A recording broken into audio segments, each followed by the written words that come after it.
Hello guys, welcome to my channel autism and music. मैं Komal Thakur, parenting and autistic child. और आज बात करेंगे गाइस, मेरे पास ये कमेंट है पेरेंट का, जिसमें ये लिखती हैं कि इनका बच्चा 2.4 इयर्स का है और इनको लगता है कि इनके बच्चे का बिहेवियर बिल्कुल नॉर्मल है। इनको अपना बच्चा बिल्कुल नॉर्मल लगता है, लेकिन डाउट इनको यहाँ से हो रहा है कि 2.4 इयर्स ऑलमोस्ट 2.5 साल होने वाले हैं और बच्चे में अभी तक स्पीच नहीं है और उसमें ऑब्वियसली नेम रिस्पॉन्स भी नहीं है। तो कहीं ना कहीं मैंने सारे केसेस ऑलरेडी डिस्कस किए हैं, लेकिन कुछ पॉइंट्स हैं जो मैं इस वीडियो में कवर करूंगी। गाइस, जब भी ऑटिज़म की बात आती है तो लोग यही सोचते हैं कि ऑटिस्टिक बच्चे हाइपर एक्टिव होते हैं, उनमें बिहेवियरल इश्यूज़ बहुत ज़्यादा होते हैं, तो इस तरह का इमेज बनता है। लेकिन आपको पता है, कुछ पेरेंट्स को पता होगा, कुछ पेरेंट्स को नहीं पता होगा। जनरली जो न्यू पेरेंट्स होते हैं उनको इस बात का आइडिया नहीं होता है। इसलिए मैं हमेशा बोलती हूँ कि आपको डायग्नोसिस कराना चाहिए। कई बार आप जब न्यू पेरेंट्स होते हैं तो उनको कोई आइडिया नहीं होता है सेंसरी इश्यूज़ के बारे में। ऑटिज़म की 2 कैटेगरीज होती हैं, तो आपको 2 तरह के बच्चे जो हैं वो ऑटिज़म में देखने को मिलते हैं। एक कैटेगरी ऐसी होती है जिसमें बच्चे हाइपर एक्टिव होते हैं।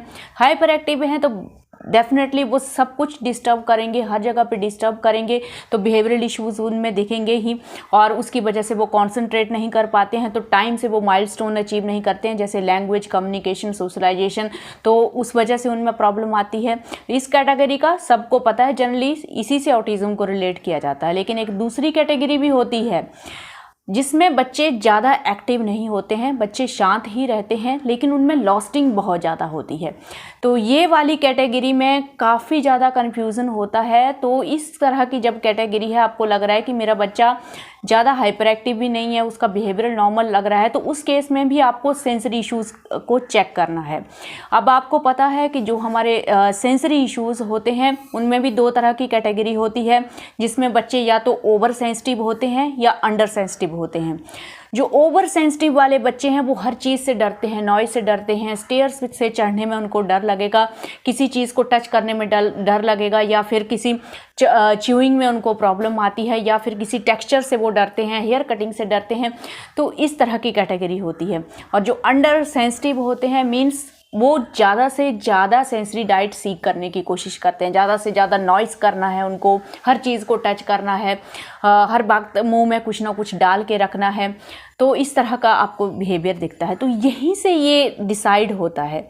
तो कई बार कम एज में ये जो सेंसरी इश्यूज़ होते हैं वो बहुत माइल्ड लेवल में आते हैं, धीरे धीरे वो बढ़ते हैं, तो आपको नहीं पता, कई बार आप मिस कर देते हैं इन चीज़ों को और आपको लगता है कि बच्चा नॉर्मल है। अब यहाँ पे अगर एक और कन्फ्यूज़न है, तो तीसरा जो हमारा ऑप्शन है वो है स्पीच डिले का।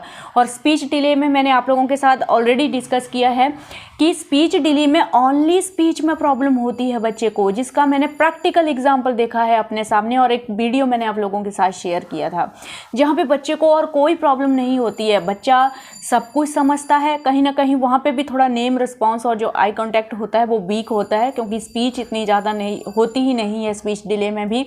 लेकिन आप देखो, बच्चा आपको पूरा नॉर्मल लगता है, वो सोशलाइजेशन उसमें अच्छी होती है, लर्निंग उसकी अच्छी होती है, मतलब आप देखो हर किसी को भी रिस्पॉन्स करते हैं। तो ऐसे बच्चे को तो मैंने प्रैक्टिकली देखा है और उसको देख के ही पता चल रहा था कि वो सिर्फ स्पीच डिले का केस है।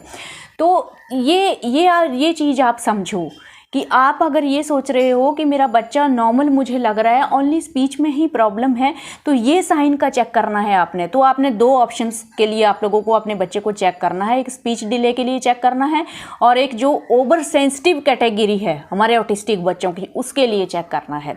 तो अगर सिंपली स्पीच डिले है तो बच्चे की बाकी चीज़ें ठीक होंगी, बच्चा कहीं ना कहीं इंस्ट्रक्शंस को भी फॉलो करेगा, आप जो बोल रहे हो उसको भी वो समझते हैं, सोशलाइजेशन उनका बिल्कुल अच्छा होता है, नॉन वर्बल कम्युनिकेशन उनमें काफ़ी बेटर होता है जो स्पीच डिले के केसेस होते हैं, जैसा मैंने अपने सामने देखा था। आप कुछ भी बोल रहे हो, हेलो हाय सब कुछ, तो और कुछ ना कुछ वो बोलने की भी कोशिश करते हैं, लेकिन वो क्लियर नहीं होता है, तो वो एब्सोल्युटली नॉर्मल होते हैं, ओनली स्पीच में ही प्रॉब्लम होती है उनमें। और उस कैटेगरी के लिए जो ओवर सेंसिटिव है, मैं फिर से आपको बोल रही हूँ, जो ओवर सेंसिटिव कैटेगरी है ऑटिस्टिक बच्चों की, उसको कम एज में पहचानना बहुत मुश्किल होता है और उसी केस में ज़्यादातर लोग जो वो वेट करते रहते हैं। तो ऐसा आपको बिल्कुल नहीं करना है। तो इसके लिए अगर आपको लग रहा है कि स्पीच नहीं आई है, स्पीच डिले का केस हो, ओवर सेंसिटिव कैटेगरी हो, कोई भी कैटेगरी हो, अगर 2 साल से आगे, 1.5 साल के आगे बच्चे की स्पीच नहीं आ रही है, नेम रिस्पॉन्स नहीं आ रहा है, तो ज़रूर डायग्नोसिस के लिए जाना है। क्योंकि अगर आप वेट करते जाएंगे तो वो जो एक कीमती वक्त है उसको आप बर्बाद कर रहे हो फिर। तो बहुत ज़्यादा चांसेस होते हैं कि कम एज में जब हम थेरेपी स्टार्ट करते हैं तो उसके बहुत अच्छे रिजल्ट मिलते हैं। थेरेपी को हमेशा अर्ली इंटरवेंशन के साथ जोड़ा जाता है। तो ये गलती ऑलरेडी मैंने करके रखी है। हमने 2.5 साल तक वेट किया। हमारे तो हाइपर एक्टिविटी बिहेवियरल इश्यूज़ भी थे, लेकिन उस टाइम पे अवेयरनेस की कमी थी, तो हम लोगों को कोई आइडिया नहीं था ऑटिज़म के बारे में। लेकिन आज कल तो आपके सामने सब कुछ है, तो फिर किस लिए वेट करना है पेरेंट्स। तो ज़रूर जाइए, डायग्नोसिस से बिल्कुल मत घबराइए। और उसके बाद आप ऑब्वियसली जब डायग्नोसिस होगा आपको पता चलेगा ऑटिज़म है, तो आप ऑटिज़म के बारे में चेक करेंगे कौन कौन से इश्यूज़ हैं, घर पे काम करेंगे या थेरेपी सेंटर में जाएंगे, आपको पता चलेगा कि हाँ प्रॉब्लम है मेरे बच्चे में और मुझे काम करना पड़ेगा। अदरवाइज़ हम ये सोचते रहते हैं कि नहीं मुझे नॉर्मली लग रहा है, शायद अपने आप ठीक होगा। ये वाला एटीट्यूड आज के ज़माने में मत रखो। जब आपको सारी अवेयरनेस है, सब कुछ है, तो आज के ज़माने में ये गलती मत आप करो। तो मैं यही सबको सजेस्ट करूँगी। तो ज़रूर इन दोनों कैटेगरीज़ के बारे में अपने बच्चे में इनके सिम्टम देखिए। घर पे ही आपको पता लग जाएगा, लेकिन फिर भी आप डायग्नोसिस के लिए ज़रूर जाइए, क्योंकि वहाँ पे आपको और जानकारी मिलेगी कि और क्या क्या सिम्टम है मेरे बच्चे में।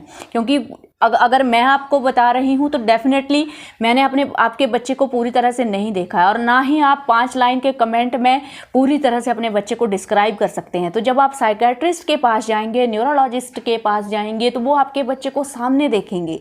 एक एक सिम्टम जो ऑटिज़म का है वो आप उनसे पूछ सकते हो, आपको हर एक चीज़ पता चलेगी कि कौन कौन सा सिम्टम मेरे बच्चे में है। तो इसलिए मैं डायग्नोसिस के लिए बोलती हूँ, इसलिए मैं बोलती हूँ कि यूट्यूब पे डिपेंड मत रहिए कि वहाँ से मैं अपने बच्चे का डायग्नोस करूं। तो डेफिनेटली हम लोगों को नॉलेज है, लेकिन ये अपॉर्चुनिटी कहाँ से आएगी कि हम आपके बच्चे को डायरेक्टली देखें।